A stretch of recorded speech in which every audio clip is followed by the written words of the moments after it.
नीटच्या परीक्षेनंतर आता टीईटीचा पेपर फुटला. तुम्ही माध्यमांनी या बातम्या शोधायच्या, आमच्यासारख्या तज्ज्ञांनी त्याच्यावर बोलायचं, समाजानं वैतागायचं, सरकारने चौकशी करू ही भाषा बोलायची आणि विद्यार्थ्यांनी पुन्हा अभ्यास करायचा. हे किती दिवस चालणार आहे? गेल्या 10 वर्षामध्ये फुटलेल्या प्रश्नपत्रिका याची जरी यादी केली तर ती खूप मोठी आहे.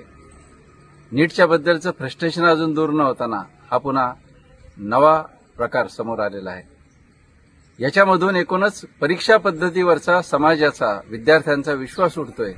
हा मला सगळ्यात गंभीर प्रश्न वाटतो की अशा प्रकारच्या सार्वजनिक परीक्षा विद्यार्थी इथून पुढे देणार सुद्धा नाहीत आणि विद्यार्थ्यांना कुठला पर्याय उपलब्ध आहे?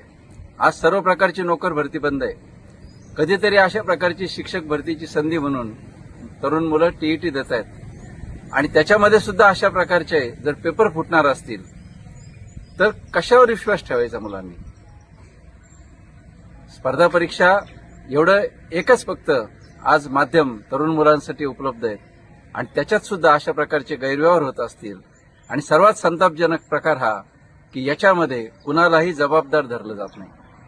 नीटच्या परीक्षेबद्दल शिक्षण मंत्र्यांच्या राजीनाम्यासाठी एवढे आंदोलन होऊन सुद्धा अजूनही त्यांनी राजीनामा दिलेला नाही.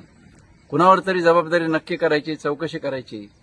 ज्या भारतामध्ये केवळ रेल्वे अपघात झाला म्हणून लालबहादूर शास्त्रींनी राजीनामा दिला होता, इथे परीक्षेचे पेपर फुटतात, विद्यार्थी त्या नैराश्यातून आत्महत्या करतात, तरी सुद्धा एक कारवाई सुद्धा होत नाही. तेव्हा प्रतिक्रिया न देणं हीच इथून पुढे प्रतिक्रिया ठेवावी की काय, असं माझ्यासारखं वाटतं.